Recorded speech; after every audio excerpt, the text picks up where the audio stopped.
Okay. We should be live. Just delay. Why is there a delay?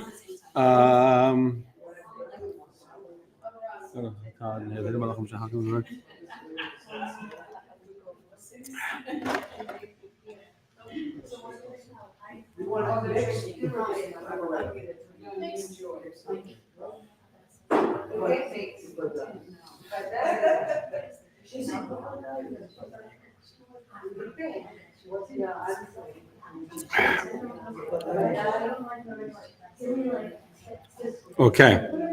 All right.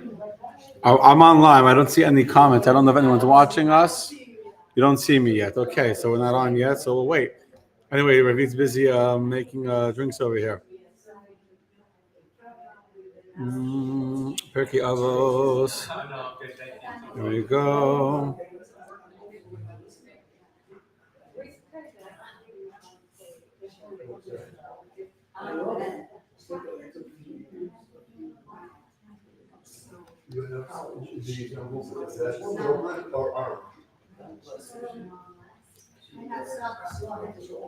Okay. Oh, so online. Hello, Stephanie. Hello, Rusty from Texas. Stephanie, I forgot. Hello, Art. Hello, Stephanie. Okay, happy Memorial Day to everyone. I'll take. You put milk. What did you put in there? Okay, I have this. It's fine. Let's get here. Not so much. Not so much. That's too much. Yeah. There's someone else. So l'chaim to all of our friends that are watching us. We are. The text is actually not here. It's not. There we go. Okay, so good evening. If you're watching, I see on Chabad.org, we got a crowd watching. Still not, huh?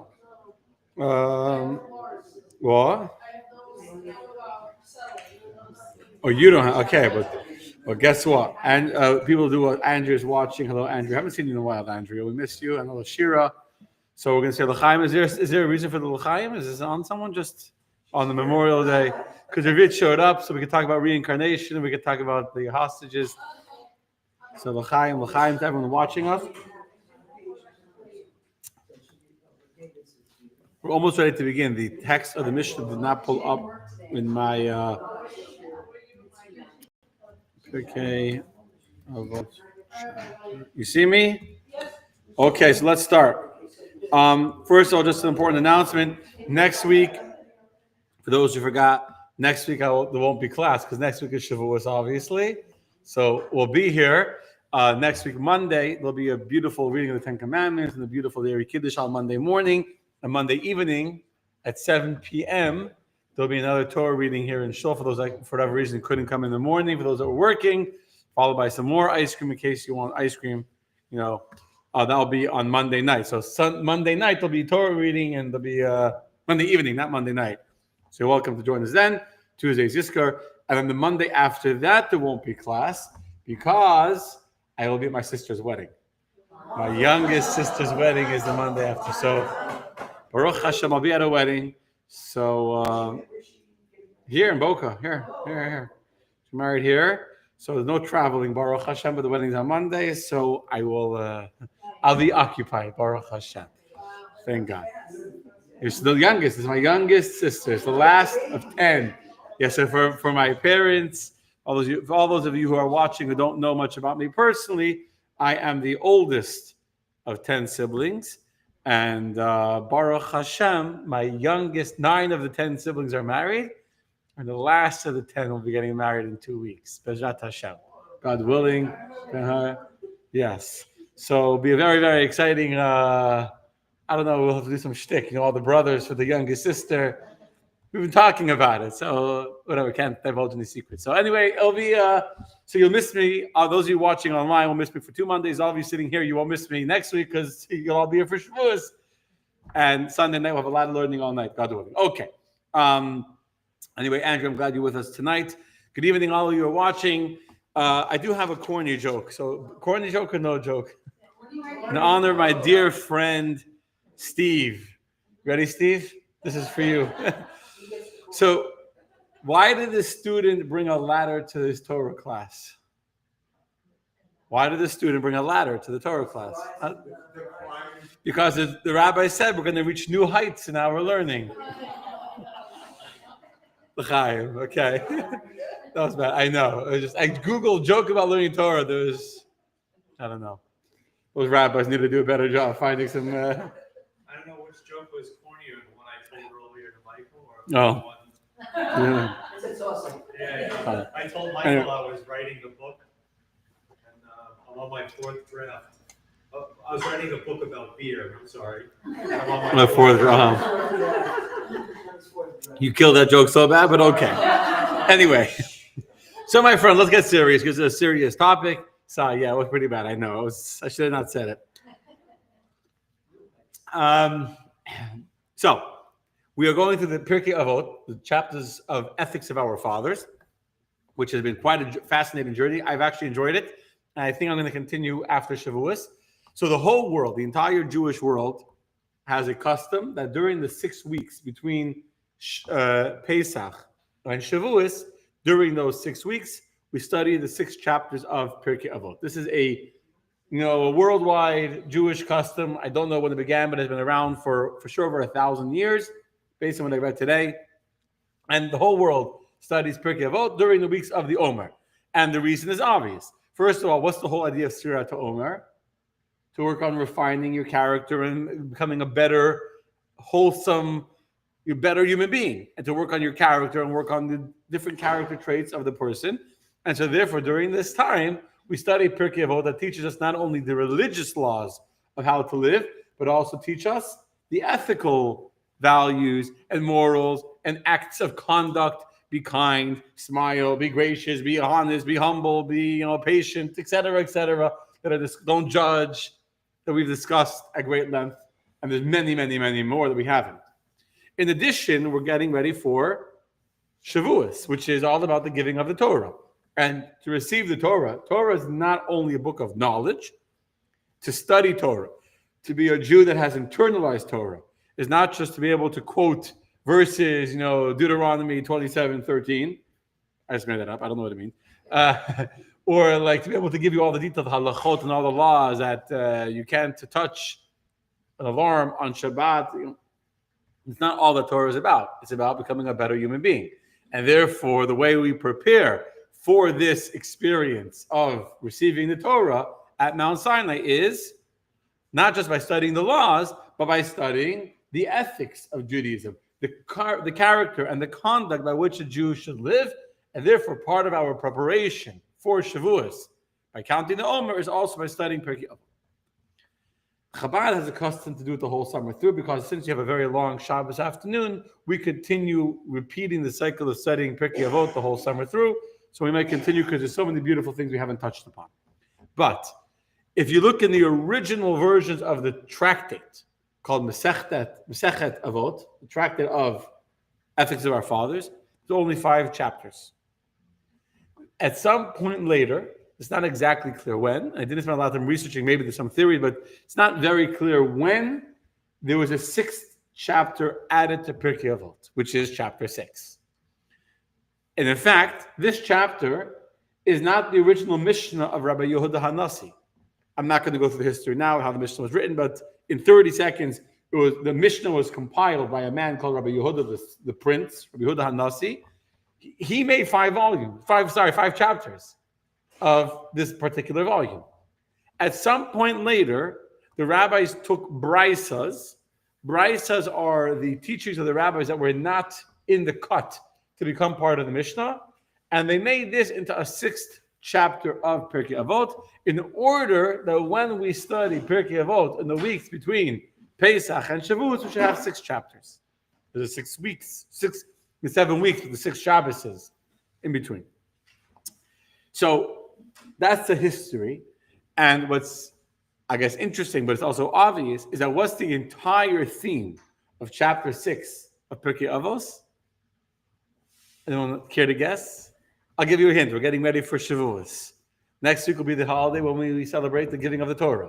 So in the last of the 6 Shabbases, or Shabbatot, before the giving of the Torah, what should be the theme of that week's chapter? At Mount Sinai, we didn't just get the Ten Commandments, we actually got the whole Torah. What was revealed to us at that moment was the Ten Commandments. That's what we heard, but really was the giving of the Torah. It was a covenant of the Torah, all about the importance of studying Torah. And so the entire theme, and you don't really find one theme, maybe in chapter 5, one theme that runs through the entire chapter, like you see in chapter 6. The entire chapter is about the value, the importance, the sanctity, the special attributes of learning Torah. All about learning Torah. So tonight we're going to talk about learning Torah, which is obviously a great topic on the week before Shavuos. Right? Next week, by this time next week, we'll have officially accepted the Torah. We'll have already stood at Mount Sinai, because every year on Shavuos we relive and we create in our own psyches and our own spiritual psyches the experience of standing at Mount Sinai and receiving the Torah, making that commitment and that bond and that covenant with God to keep the Torah. So as we're preparing in the last week of the Omer to talk about the Torah, right? So that's what we're going to be talking about tonight. And I framed it as a very important question, which is a question that's really relevant to every single Jew. If you come to any classes and you enjoy learning or you care about learning, it's also true a little bit politically. There's a big, in case you're not aware, in Israel, there's a big issue. You have some Jews that want to study Torah day and night, and they don't want to do anything else but study Torah.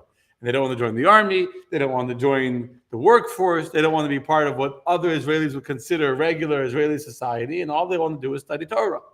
So if you're going to become a rabbi, and if you're going to have a job of teaching, and you're going to be a teacher, so it makes sense, you got to study Torah to teach it.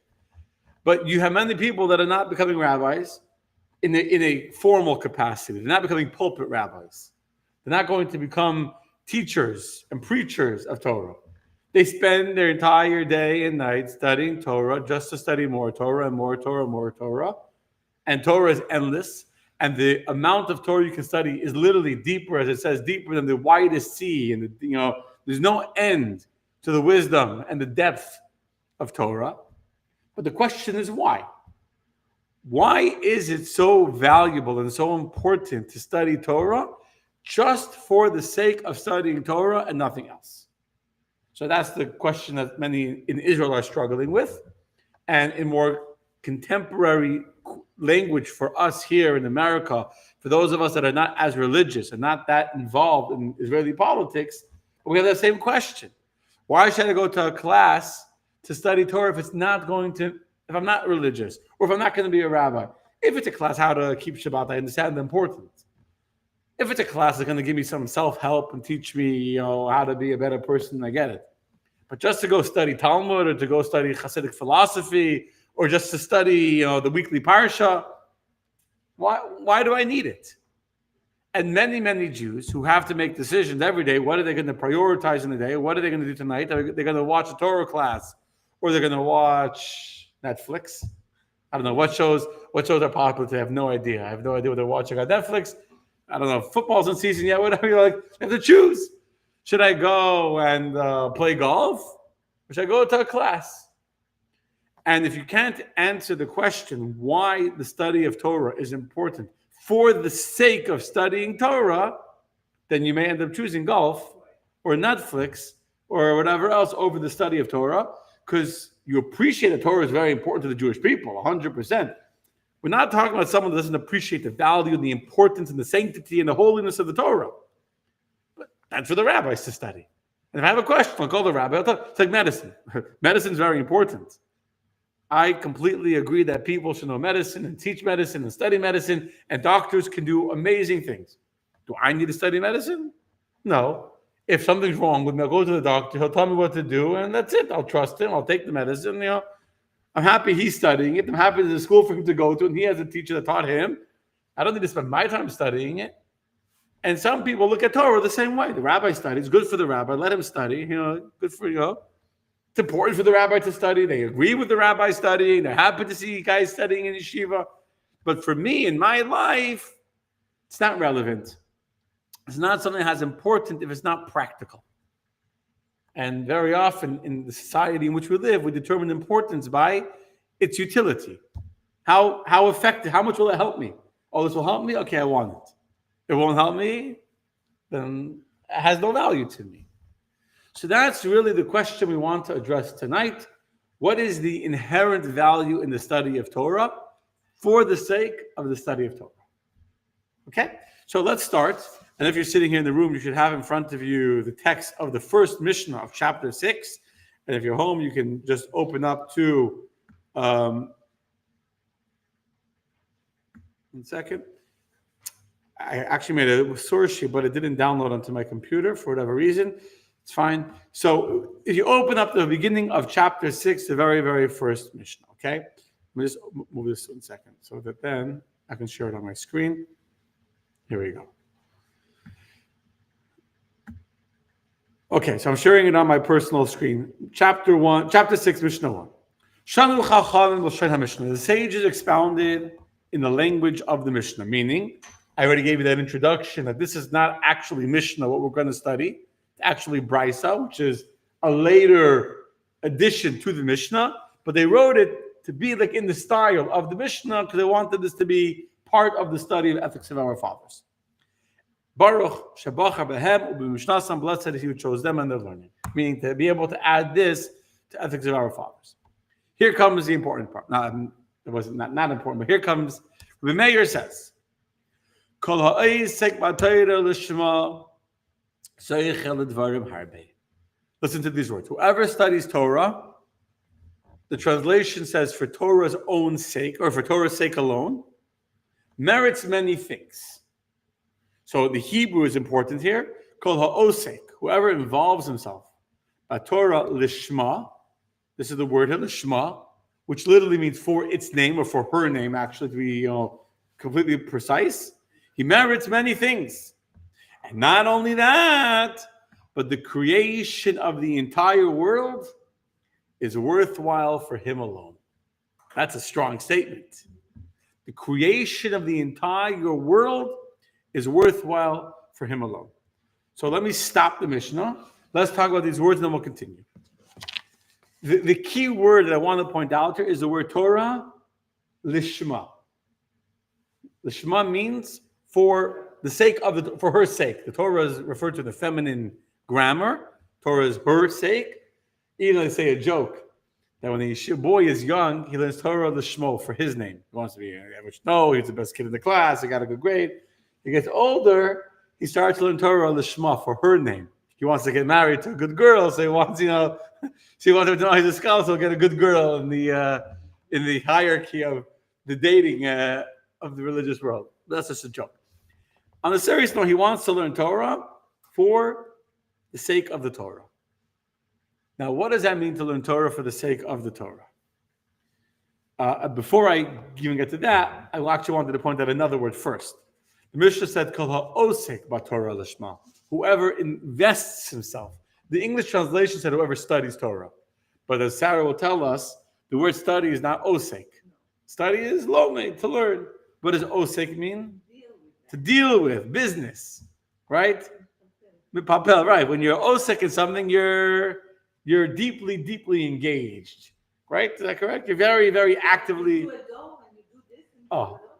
Sarah's saying with her hands, because that's how Israelis talk, with their hands. So, right, you do like dough. You're into it.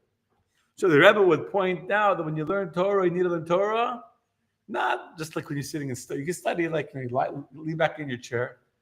I'm going to study, read a book. I'm going to study. I'll read a book of Torah now. Torah has to be osek. You have to be deeply, deeply involved in the study, just like a businessman. When the businessman is studying Torah, when the businessman is working, how is he working? With everything.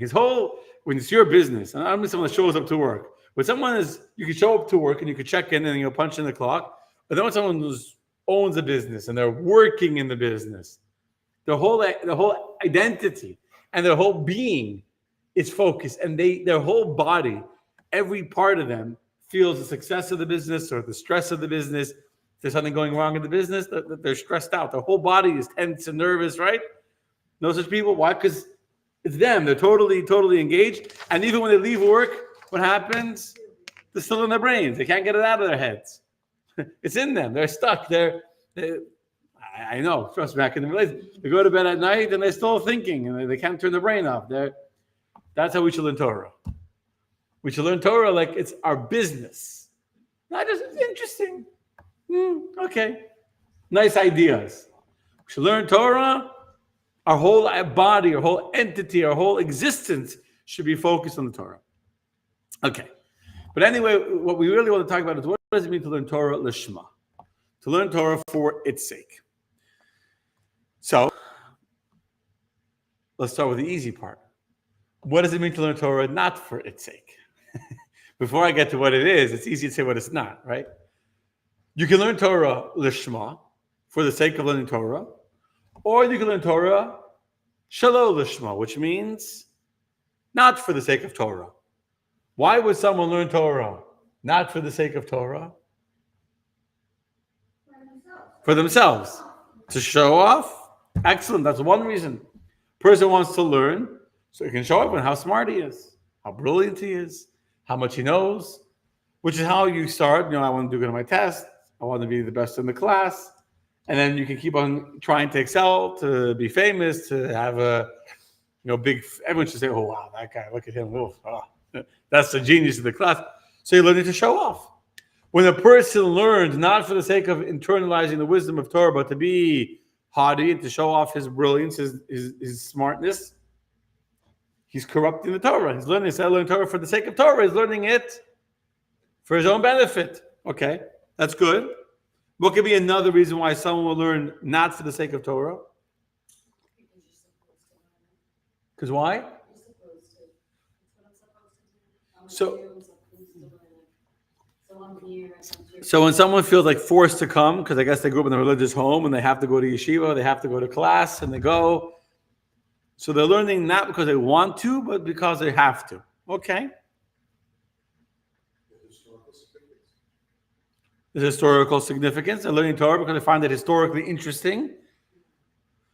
A lot of people do it like for feeling that if I come and study Torah, then I'm going to get something. They're doing it for the benefit, the spiritual benefit. They know if I study Torah, then God will. They're negotiating with God, so to say. I'll do a mitzvah. I'll come to class, and then you give me blessings.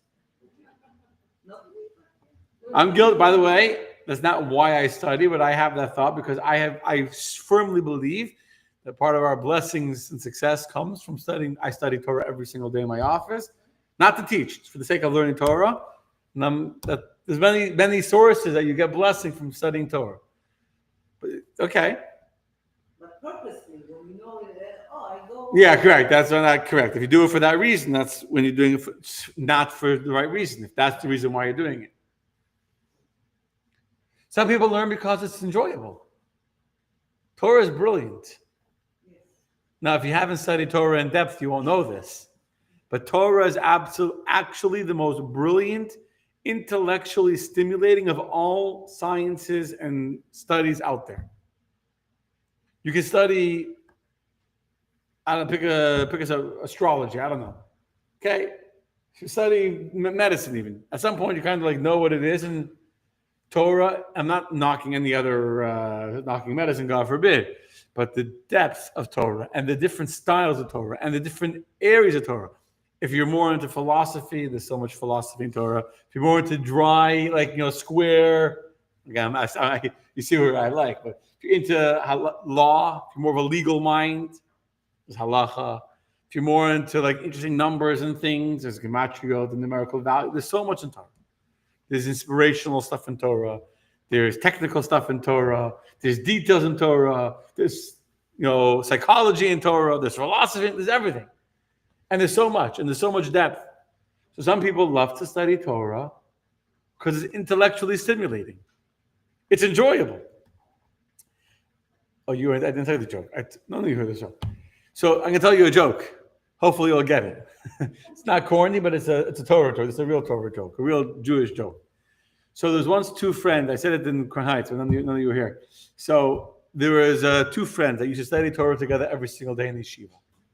It's called a chavrusa. Chavrusa is a person you study with. So every single day, they would study together.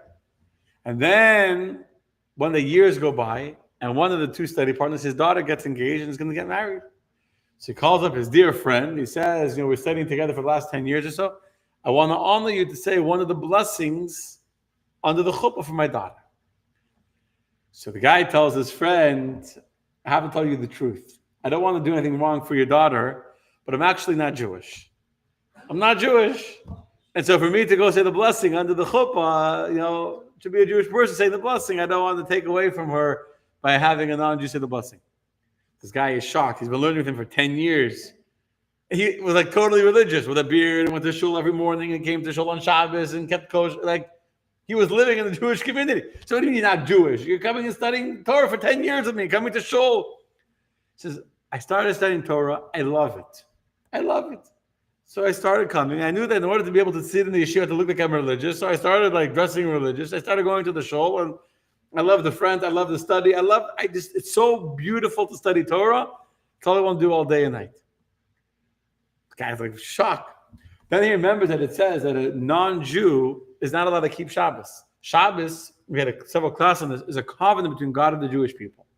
Shabbos is a special covenant that God said, I'm making as a covenant between us and between me and the Jewish people, and therefore the Talmud says a non-Jew who keeps Shabbos is liable to the death sentence, which is why a non-Jew, before they convert, even though they're practicing living a religious lifestyle and they practice being religious and keeping kosher and modesty and all that, they never fully keep a whole Shabbos. They're meant to do a sin and break the Shabbos one time during Shabbos, to do something to break the Shabbos so that they don't keep Shabbos till they become Jewish. So he says, don't you know that if a non-Jew keeps Shabbos, you get the death sentence? You know that. You look at the Gemara. He says, I carry. For that reason, I carry every week when I go to shul on Shabbos. I carry my keys in my pocket. I carry so that I won't, that I'm transgressing Shabbos. So the religious friend says to the non-Jewish, what do you mean you carry? There's an Eruv in the town. Right? An Eruv is the strings around the town that make it that you can carry on Shabbos. So the non-Jew says to his friend, yeah, but the rabbi that gave the permission for that Eruv, I don't trust that rabbi. I don't hold to his religious standards. It's not good enough for me. So for me, it's like there's no Eruv. Understand? Anyway, I'm glad you guys all got it. Baruch Hashem. So the point is, some people, they love to learn. It's an enjoyable, it's intellectual. It's like, just like today, you have kids that go to college. For 15 years, they're in college. What are they studying? They don't know what they're studying. They finish, they got a master's in liberal arts, and then they go back, and now I'm becoming an engineer. Then they go, and they finish, and now I want to be a scientist, right? You know people like that? They go multiple times for multiple degrees because it's easy, it's fun. You sit in a theoretical world of academia with no real world, it's fun to study. That's not called learning the Shema. Now, I should say that it's better to learn Shalol Lishma, not for the right reasons, than to not learn at all. The Talmud actually clearly says, the Gemara in Pesachim says a statement from the name of Rabbi Yehuda and the name of Rav, that a person should always be engaged in the study of Torah, even Shalol Lishma, not for the right reasons. Why?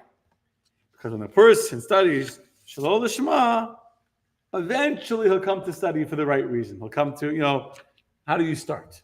How do you get your kid to appreciate the beauty of learning Torah and want to learn for the sake of learning, which I'll get to soon? First, you got to show him that it's beautiful.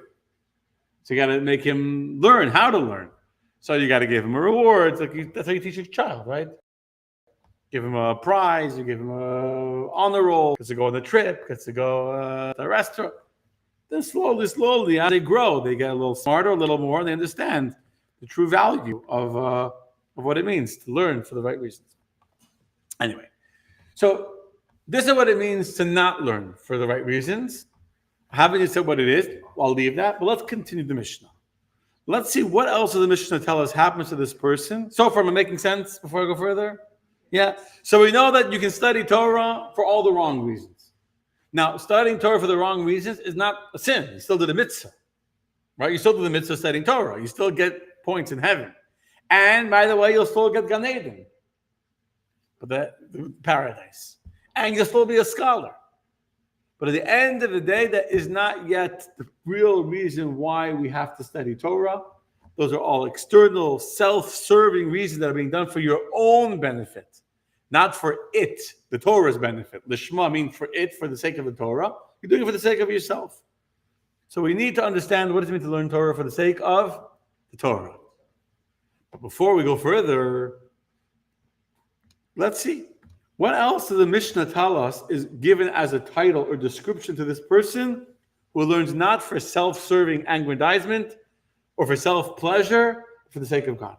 Says the Mishnah, this person, the whole world should have been created for him. He is called a friend of God, a beloved, a lover of God, a lover of humanity, a rejoicer of God, a rejoicer of humanity. Each of these is another expression of how cherished he is. He is a friend of God. God is calling him a friend. God is calling him an ahov, a beloved person. The rabbis are describing him as ohev hamakim, someone who loves God, someone who loves other creatures, someone who gives joy to God. You understand? These are powerful descriptions. Each one of these are powerful. He gives joy to the creatures. His presence, meaning by him studying Torah, his very presence brings joy to humanity. That's what the rabbis are saying. His study of Torah, by him studying, not only gives joy to God, it gives joy to the people in the world. It's amazing statements. The Torah encloses him with humility and awe, makes him fit to be righteous, pious, correct, and faithful, distances him from sin and brings him close to merit. From him, people enjoy counsel and wisdom, understanding and power. As it is stated, mine are counsel and wisdom. I am understanding, mine is power. You understand? So he has the wisdom of Torah and the power of the Torah. The Torah grants him sovereignty, dominion, and jurisprudence. Meaning all the secrets of the Torah are revealed to him. The Torah's secrets are revealed to him, becomes an ever-increasing wellspring in an unceasing river. He becomes modest, patient, and forgiving of insults. He says the Torah uplifts him and makes him greater than all creations. Amazing, amazing description of what is used to describe the person who studies Torah. So let's look at some of these descriptions a little bit before we get to the ultimate description of learning Torah for the sake of God, because it's all going to be relevant. What's amazing about this description over here is, besides for all of the titles of being a lover and beloved of God and beloved to people, we find two different descriptions here. He becomes very, very wise. People enjoy counsel and wisdom from him. And at the same time, what does it say? He gets, the Torah grants him sovereignty and dominion and jurisprudence. He's a lot of power. And then what does it say afterwards? He becomes modest and patient and forgiving of insults. So this is a very, very fascinating balance over here that I want to point out and spend 2 minutes discussing. On one hand,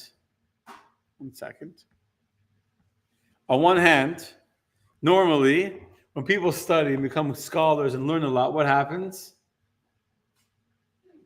They become a little arrogant. Talk about people in college, and not bashing college, but people that are in academia that study a lot. They walk around with a sense of superiority. I know more than you. I'm smarter than you. I learn more, even though they have less common sense and they have less skills to survive in the real world. But in their mind, they know a lot, and they translate that into importance. Torah here is saying that if you learn Torah, and by the way, that will happen to a scholar who studies Torah for the wrong reasons. A scholar who studies Torah for his own sake and not for the Torah's sake will also become arrogant and full of himself. The humility and the patience and the forgiveness that's being described in this Mishnah to describe the person who is learning for the sake of Torah, not for his own sake, is in the same person that has gained the wisdom and the knowledge to give counsel and advice and be a sought-after teacher and friend to others, who's given power and might and jurisprudence, but it doesn't get to him. It doesn't make him haughty. It keeps him humble and patient. How is that? How is that? So what happens when a person becomes arrogant? When you become arrogant, you now become limited to your own self-imposed greatness in your mind. When a person is humble, what happens? He's always open to receiving more. The famous example is when the cup's already full, it can't get any more wisdom, right? When the person thinks he already knows everything, he can't learn more. Only when you think you're humble, when you feel open to new, when your person is humble and they don't feel anything, are they open to receiving more wisdom? Which is why many arrogant people can't learn because they're not open to new ideas. They think they already know. If you're going to come and say something different than what I already think or what I've already established as the reality, I can't handle it. Not just I got to fit. I can't hear you. Who are you? I don't have the ability to hear something different than what I already think. In contrast, when you're humble, you're not in this like preconceived, size that you've created for yourself. And therefore, who can truly appreciate Torah, not for my sake, but for Torah's sake? The humble person that always wants to learn more and more and more. And that's why, who is the greatest scholar to ever live? Who do you think knew more Torah than anybody else? Moshe Rabbeinu, Moses. And who do you think was the most humble person to ever live? Moses. The Torah tells us that the greatest scholar of all of history was also the most humble person in the whole world. Because the two go together. They say a sentence that's so important, I think about this often, and that's why people don't study a lot of Torah. The more you know how little you know. It's very true. The more you know how little you know. You have some people who know so little, and they think they know so much. I see this all the time. They know so little. But since they've already filled themselves up in their arrogance and their ego, they're full. They're a full cup. So if you're a full cup, you're a full cup. So that's it, And they walk around and they pontificate and they talk as if they're full cups. And to their capacity, I guess they are pretty full. But the more you know how much more there is to know, and the more I realize, I'm never going to finish learning everything. There's so much I don't know, which is why I learn every day, because there's so much I want to learn. So much I want to learn. So that's why Moshe Rabbeinu was the most wise, most learned of any Jew of any time in history. He was the most humble. And that's actually what the morale of practice is something beautiful. That humility and Torah are intertwined one with the other. Because humility brings success in Torah, and Torah brings a person humility. They feed off each other. If you're learning Torah for the sake of Torah, not for yourself, Lishma, you're learning it for the sake of Torah, the Torah will make you humble. And the more humble you are, the more you're going to be able to learn more Torah, which will make you more humble. So you learn more Torah, so you become more humble and more Torah. It's a self-feeding spiral of greatness. Okay. Then the Mishnah says, that the last line says that the Torah uplifts him and makes him greater than all creation. Another amazing sentence. When you learn Torah for the sake of the Torah, you're uplifted. The whole world exists for you now. And that's what the Gemara in Sanhedrin says. That when it says in page 99 of Sanhedrin, listen to the statement of the Talmud, that when someone studies, Rabbi Alexandri said, when someone studies Torah for its own sake, he makes peace in the upper worlds and the lower worlds. Angels above and the angels below. He brings a verse that when you take hold of the Torah, you bring peace. Makes peace with me, etc. When you learn Torah for the sake of the Torah, it becomes a blessing for you. Many statements in the Talmud about studying Torah Lishma. I'm not going to go through all of them. So now I want to come to understanding, what does it mean to learn Torah for the sake of Torah? And obviously, once we understand what it means to learn for the sake of Torah, we'll understand why it's so important for us at any opportunity we have to study more Torah. Some rabbis will tell you the most simple understanding of learning Torah Lishma is to know how to do the Torah. I learn Torah so I know how to keep Shabbos. I learn Torah so I know how to be a good Jew. I know how to pray. I know how to meditate. I know how to be a good person. mean, I'm learning Torah for the sake of doing what Torah wants of me. And in fact, that's what there's a famous verse we say in our prayers, Reish es Chochma Yiras Hashem. The beginning of wisdom is to fear God. So the beginning of studying Torah for the sake of Torah is to study so I know how to be a good Jew and do what God wants me to do, which is obviously very important. I'm not doing it for my own self-aggrandizement or my own self-pleasure or to show off my brilliance. I'm doing it so I can do what God wants, which is good. However, the vast majority of commentaries say that that's not what it means to learn Torah for the sake of Torah.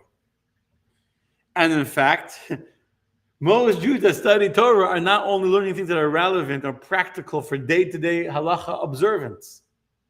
If you've ever studied Talmud, the vast majority of Talmud is not relevant for day-to-day living. So many cases, scenarios. If you want to know how to live practically, you open up the Code of Jewish Law, you read through the study of Talmud, the study of commentary on the Torah, study of philosophy. These are not relevant to day-to-day living. So there's two main ideas given in Jewish philosophy, and then you have what the Alter Rebbe teaches, something very, very beautiful and profound, which is what I want to really focus on. But first, the Rambam, Maimonides, he explains very beautifully that when you learn Torah for the sake of Torah, it's an act of cleaving to God, of dveikos. Dveikos means to be connected. I'm going to read for you a chapter where the Rambam writes how it's clearly known that the love of Hashem, blessed is He, is not bound up in a person's heart until that individual engages it constantly, until he first ignores everything else in the world. Meaning, if I say I love God, but I also love food, and I also love football, and I also love, gambling, right? There's distractions to that love. So true love of God means that I want nothing but God. We say in the Shema, you should love Hashem with all your heart and all your soul. And how do you get that love? According to your understanding, according to the Torah you learn. The way a Jew can begin to love God with all of your heart and all of your soul is by studying the wisdom of the Torah. And therefore, one should set, this is what the Rambam writes, one should set aside for himself time to understand and grasp the wisdom and understanding that the Creator gives to each one of us according to each person's ability to learn, to grasp, in order to come to love God. Beautiful. In the Muslim movement, in the more modern yeshiva world, there's a different perspective. Chaim Volozhin does not agree. He's the author, he's considered the father of the Muslim movement. He writes Nefesh HaChaim, and there he brings proof that the point of Torah is not just to cleave to God and to love God. You go to Medrash. Want to hear an interesting Medrash? The Medrash says that King David asked God that the reading of Psalms, of Tehillim, should be considered as important as the study of Torah. We know studying Torah is the most important thing. In fact, it's the most important mitzvah. Even though we stop doing Torah for a mitzvah, no one else can do it, because if you learn Torah and you don't do mitzvah, then it's like you're not even studying to do the mitzvah. But I got distracted. But the point is, King David wanted that this reading of the book of Psalms should be as holy as studying different chapters of Talmud, of Mishnah, of law. And God didn't answer him, which means the request was denied. That studying Torah is even more important.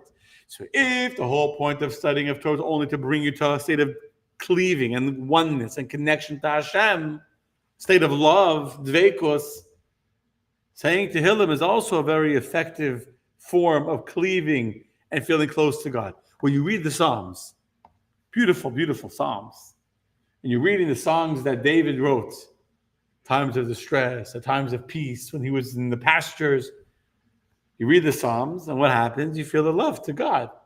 So many beautiful verses in Psalms. My soul thirsts for you like a deer in the wilderness, like a quenching without thirst, like a thirst that has no quenching. Beautiful, beautiful verses. So if Torah was only about creating a cleaving and love for Hashem, then saying Tehillim would also be effective. But it's not. And therefore, in the general yeshiva world, in the Muslim movement world, what is considered learning Torah Lishma? Learning for the sake of Torah? Just to know Torah. I'm not learning it for any benefit. I'm not learning it so it will make me more spiritual or have more love to God. I'm learning it for the sake of knowing it. That's what I need to learn it for its sake. I learned Torah just so I should know Torah. And obviously, the more you learn, the more you know, and the more you want to know. And so you keep on learning because you never know all of it. And so you're learning for the sake of learning, for no ulterior benefit, for no exterior plus. If you're doing it for something, now it's already not for the sake of Torah. I learned Torah just because I love Torah. And because I love Torah, I never have enough. If you love something, you never have enough of it.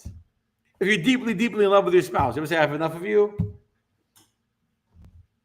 If you love Torah, sometimes you need to go to the bathroom, you need to leave your spouse, but you always want to be together. And when you're not together, you miss your spouse. A Jew should love Torah because he loves Torah, and he always wants to learn more Torah. And he loves the Torah for the sake of learning the Torah.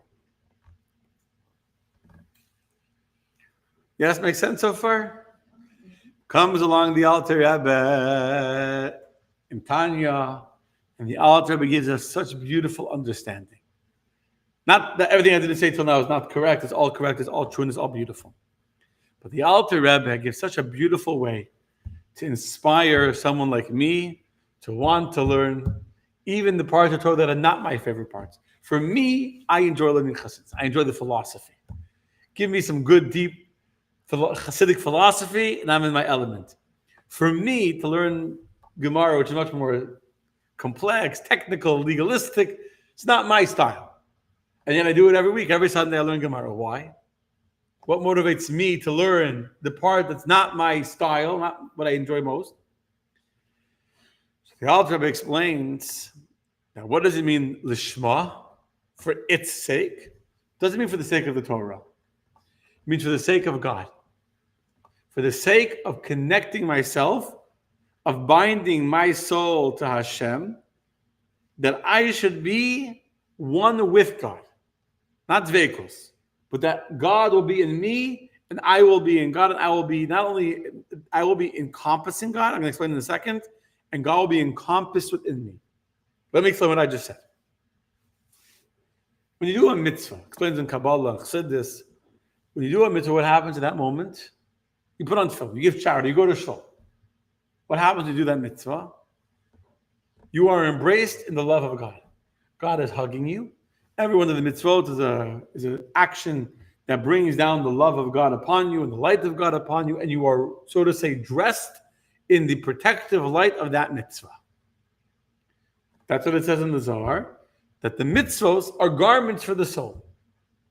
When you come to Gan Eden, to paradise, you're going to be dressed in the clothing of the good deeds you did in this world. So you did an action. That action creates a garment for the soul. And at that moment, you did a mitzvah, and you did what God wanted, and God embraced you. You embraced Him. It's beautiful. But have you changed from that?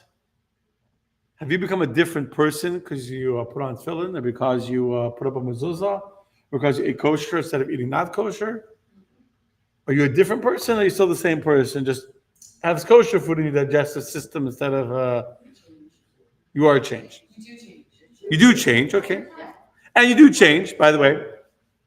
But you can change, but you can also change the changing. You can change your clothing. Meaning, you're right, that you are correct that mitzvahs do change you. And by the way, when a person dresses a certain way, you know that changes the person? This idea of dressing for success. When you get dressed, and this is very true, by the way, especially with the older people that are retired that don't work. That if you get dressed in the morning, you feel like a mensch. If you stay in your pajamas all day, you feel like a schlepper. Just getting dressed and putting on the proper shirt and proper pants, you feel like a mensch. You feel like a person. That's one of the problems with the hospital. They put you into this hospital gown, and all of a sudden, wearing the hospital gown makes you feel sicker. Makes you feel I'm an invalid. I can't even close the thing in my back. My tush is sticking out. Right? I'm nevach. So putting it on immediately clicks a switch in your brain that you're helpless and that you need a nurse to blow your nose for you. So clothing, absolutely. You put on more dressy clothing. You feel, look at me, I'm a fancy guy, right? I was in Miami last night for an engagement party. See people dressed in a certain way. There's like a certain culture, and you're on the beach, and like I'm saying, not on the beach. So it was 11 o'clock at night, like a certain culture. So clothing, you could change it. You can put on your vacation clothing, and then you can put on your show clothing, and then you can put on your work clothing, and you can put on your going out to dinner clothing, and then you can put on your Sunday, fixing the pool deck clothing. You have different clothing, different class clothing, running clothing, gym clothing. Can't do gym clothing. Now I feel like I'm going to the gym. I feel like, and then you change. So doing a mitzvah, yeah, of course, you do a mitzvah, you're right, it does have an impact on you, and wearing clothing has an impact on you. But at the end of the day, clothing is external, and you can dress as you want. It's not meant to be an internalizing experience. That's not why we do a mitzvah, to become changed people. However, if you want to change yourself, change who you are, to learn is to transform yourself.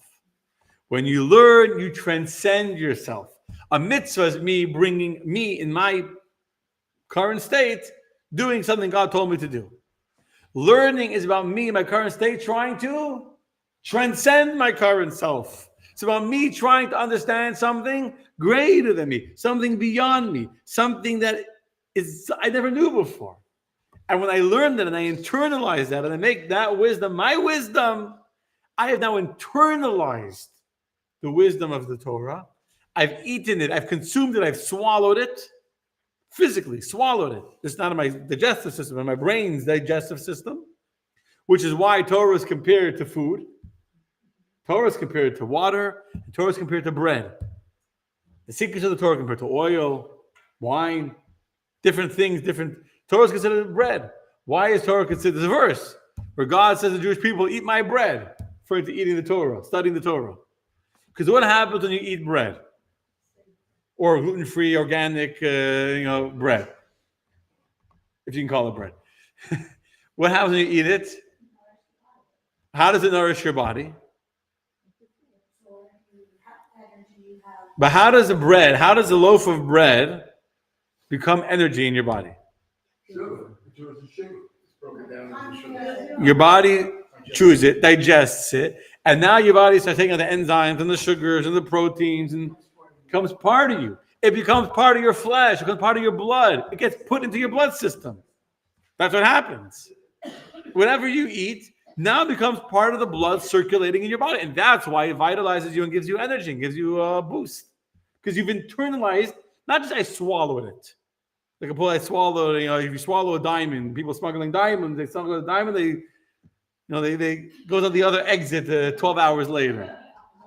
It's not that I swallow this inside, the Torah is in my body. I mean, you do have people go to class, and it's like that. Like the wisdom comes in this air, finds the express highway without passing any tolls, straight out the other side. It comes out the other, right out the other side, straight. Didn't pass go, didn't get $200, and didn't pay the toll. It's straight, the express highway. So yeah, the words went through the head, but you didn't hear a word. You didn't internalize. When you learn Torah, you've taken the food, you've chewed it, you've digested it, and now that food becomes your bloodstream, becomes your life. And so when we learn Torah, we're actually internalizing the wisdom of the Torah and making it the way we think and the way we absorb reality. So why do people think we study Torah? They think we study Torah to gain knowledge. But the Tanya is saying, no, when you study Torah, you become that knowledge. It's not that I'm studying Torah to become close to God. When I study Torah, I'm absorbing within myself the wisdom of the Torah. And here's the key point. What is Torah? Torah is not just knowledge. Torah is God's knowledge. Torah is the knowledge of God. The halacha is God's will and God's wisdom. And this particular verse is God's will and God's wisdom. And this particular interpretation and commentary on the verse is God's will and God's wisdom. And that particular verse is also God's will and God's wisdom. And this other commentary that seems to be different than the first commentary is also God's will and God's wisdom. And when you understand both the commentaries, you're understanding God's will and God's wisdom. And when you understand how they work together, you're understanding God. So the more and more you study Torah, it's not just I'm getting close to God. I'm actually internalizing God within me. When I do a mitzvah, God is encompassing me. God is hugging me. I'm dressing myself in the garb and the protective light of the mitzvah. When I study Torah, what happens? I'm internalizing the wisdom of God inside me, and now I'm encompassing God. I'm sort of say, like the food. I am encompassing the food that's becoming part of me. I am encompassing God inside me. And therefore, learning Torah means I'm not learning because I need to know a halacha. I need to know a practical ruling, what to do in a certain case. I'm not learning because it's going to make me a smarter person or a better person. I'm learning because this particular teaching, this particular interpretation, this particular ruling of the Talmud is the wisdom of God. It's the will, it's the desire of God. God said this is what the ruling should be. And so when I internalize that wisdom, I have now internalized in my own consciousness the will and the wisdom of God Almighty. It's now a part of me. And that's why even if there be no problems in the world, there be no halacha questions, no debates, no challenges, no nothing, we would still be studying Torah. Because the Torah is the blueprint of creation, as I mentioned on Shabbos in a very different context. Torah is not like, how does regular law work? How does American law work? Or any law? You have people, you have a society, and the society need a structure in which we should all get along without killing each other. So society, man, imposes certain rules and restrictions upon the society to make sure everyone obeys traffic laws, and make sure no one robs other people, and no one steals, and no one plays loud music after 11 p.m., and no one, whatever the different laws are, and as society changes and as the culture changes, laws change. Things that were forbidden in America 50 years ago, alcohol, for example, cannabis, right? So marijuana, 20 years ago, 30 years ago, I don't know exactly, it's probably legal in every single state in the country, in any capacity, medical marijuana. Today, I don't know how many states medical marijuana is allowed. Why is it allowed? Because society is changing, our culture is changing, and people are more comfortable with it. So as the culture changes, the laws that are made by people for the people will change to reflect the new culture of the people. But Torah is not made by us, for us, and therefore can change with us. The Torah is the blueprint of creation. Torah is what God used to decide how to make the world. God looked in the Torah, and then he made the world. That's what the Zohar says. And then he created the world. And therefore, you can have details of the Torah that seem impossible and improbable and all that. That's part of the blueprint. That's part of the blueprint of creation. And so therefore, we're studying the blueprint. We're not studying backward. We're not studying reactionary wisdom. Here's a reality. Here's a problem. How do we fix it? Or how do we control it? We're studying the source, the wisdom of God, the will of God. And therefore, even if we're studying something that seems so unlikely to ever happen, that wisdom I'm studying because this is what gives me the opportunity to internalize God within my own brain. Within my own brain. Understand? So you're learning Torah, you're not just understanding the wisdom of God. Here's the key point, my friends. When you're learning Torah, what are you gaining? No. You're not just gaining the knowledge of the Torah. You know what else? You are gaining the knowledge of the Torah. But besides for gaining knowledge, you know what else you're gaining? Where was your learning? God himself, the author of the knowledge. You're not only gaining the wisdom, you're internalizing the wisdom as part of God. So by internalizing God's wisdom, you're internalizing God within yourself, which is not true with any other knowledge. When you learned about Einstein's theory of relativity, have you internalized Einstein within yourself? No. If you learn about geometry, have you now internalized, it's internalizing triangles and squares and octagons? No. But when you learn Torah, the author of the Torah is with you in your studies. The wisdom of the Torah does not become disconnected from the source of the Torah. Einstein's theory of relativity became disconnected from Einstein.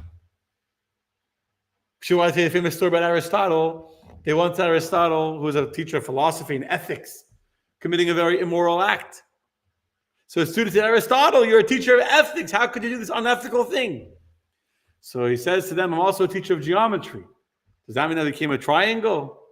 No. I can tell you information about geometry. I don't become the geometry. So I can tell you information about ethics. doesn't mean that I am now the ethics that I teach. But that's not the way it is in Torah. In Torah, when you think the words of Torah and you say the words of Torah, God is in those words. And so when you internalize them and understand them, you're internalizing God in your words. And that's why it says when the Jew speaks Torah, God is, so to say, speaking opposite him. We recreate Mount Sinai. Every time we say the words of Torah, it says that God is sitting opposite you and saying the same words together with you. Yes, Shavisi Hashem and something. God is opposite me always. God is saying the words together with you. Understand? And that's why the study of Torah is so important, of infinite value, because we're studying Torah lishma, for the sake of its author, for the sake of its source, for the sake of its creator, so that we can internalize God himself. So we can internalize God himself. And that is the journey of a Jew, to know. I'll tell the story. It's a little late, but I'll say one story. Two, but I'll say one story. That really, really fits this. Say a beautiful story about this guy. We talked before about the man wants to marry, he's studying Torah Lishma for her sake, for a good wife. So say a story about this very, very, very wealthy man. He's also a big scholar. And back in the good old days in Russia and Poland, in Eastern Europe, the best yeshiva students would get a girl, the wealthiest parents would get a top yeshiva student for their daughters. That was like the height. If you could afford it, and you could afford to hire to get a son-in-law that could sit and study Torah, that was the best. So this very, very wealthy man, was also a big scholar, comes to the yeshiva, the big yeshiva in, Vilna, whatever, it's made up of a town, big yeshiva, and he comes, and he puts up a sign on the wall of the yeshiva. He has a deep question, very complex question with a contradiction from a statement to the Talmud here, and a statement to the Talmud there, and a question of Tosas here that seems to be a contradiction to something else Tosas said over there. A whole deep lumdisha, complicated scholarly question.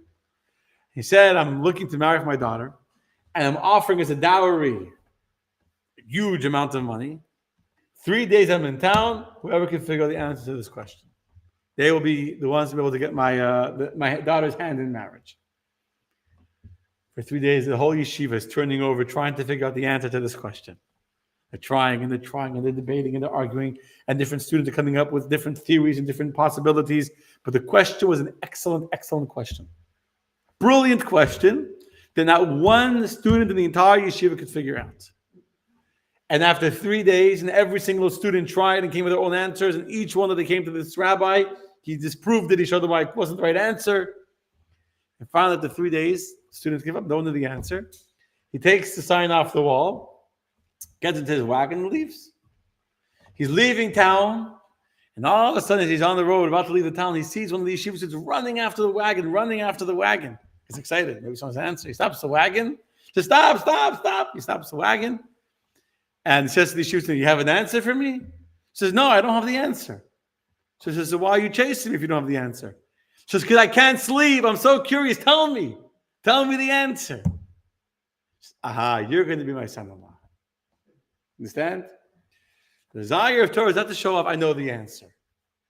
This reason why we study Torah is not to know the answer, not so I can know how to do something better. I can show that I'm a scholar. I can be a better person and more spiritual. I want to know the Torah. I want to know the wisdom. He didn't think he was going to get the daughter-in-law. The contest was over. Everyone else, the contest is over. Okay, we didn't know the answer. I can't sleep. Don't leave town without telling me the answer. I want to know the answer because I want to know the answer. That's what it means to learn Torah Lishma. Anyway, friends, God willing, next week we'll receive the Torah with a renewed appreciation for the gift that God gave us. We call the giving of the Torah, what do we call it? Matan Torah. What does matan mean? A gift. Matana is a gift. Because what God gave us in the Torah is something we can never have earned. I can only pay you something relative to what you do. The Torah, what God gave us in His Torah, the wisdom of God Himself that's in the Torah, is a gift from above. It's not something we earn, not something we can ever on our own create. God gave us a gift. What's the gift? Himself. I'll tell you one more thing because I'm already going. What's the opening word of the Ten Commandments? First, L'chaim, and honor of Ravit who came to class tonight in person. L'chaim. L'chaim to all my friends watching us online who won't see me for 2 weeks. I won't see you. What's the opening word of the Ten Commandments? Not ani. which is a whole other class why it's not ani. But you're close. You're 3 letters on and 1 letter off. What's the opening word? In English is I am the Lord your God. And in Hebrew, I am would be ani. But the opening word of the Ten Commandments is not in Hebrew. It's not in Hebrew. Anochi. Correct. Anochi. Anochi is not Hebrew. It's Egyptian. And why it's an Egyptian, that's not for tonight's conversation. But what is the word Anochi? It's 4 letters. Aleph, Nun, Chaf, Yud. Those letters, Aleph, Nun, Chaf, Yud, spell 4 Hebrew words. Ana, Nafshi, Ksavis, Yahavis. Which means in English, I, my soul, I have written it, I have placed it. So God starts off the 10 Commandments with the word Anochi, not Ani. To say that what I'm giving you now, what I'm giving to you, is a text into which I have written and placed my very soul. Ana nafshi, my soul, I, my soul, Ksabis, I have written it, Yahavis, I have given it. And that is what we are able to get. We study Torah, and we're able to internalize the Torah into ourselves. What we are internalizing is God Himself in our brains, within our own thought process, within our own consciousness. So may we receive the Torah with simcha, with joy, and with a deep internal understanding of what it is that God has been so kind to give to us, His very own wisdom. And we should take a renewed vigor and intensity and appreciation for the gift that God gave us to learn it again and again and again, deeper, deeper, deeper, deeper, to keep on finding new wisdom and lessons for us in the Torah. Okay, my friends, Laila Tov. Thank you all that are watching. Thank you, Leslie, Luis. Thank you, Alice. Thank you, Faith. Good evening. With you on Shabbos, Faith. Good evening, Gail. And from Australia, good evening, Andrew. Yeah, we missed you. Okay. Thank you, Carmen. Thank you, Art. Shkoach. To bless you all with good things, blessings. You have a question? Okay, if you have a question, maybe I'll answer. Yeah. Let me just say good night to everyone. Yeah, you can ask your question. Thank you, Gail. Thank you, Andrea. Thank you, Louise. I'm glad you enjoyed. Thank you, a second. Thank you, Lori. And thank you, Jessica. Thank you. And thank you, Vicky. God bless you all. A happy Shavuos. A Chag Sameach. Yes, he did.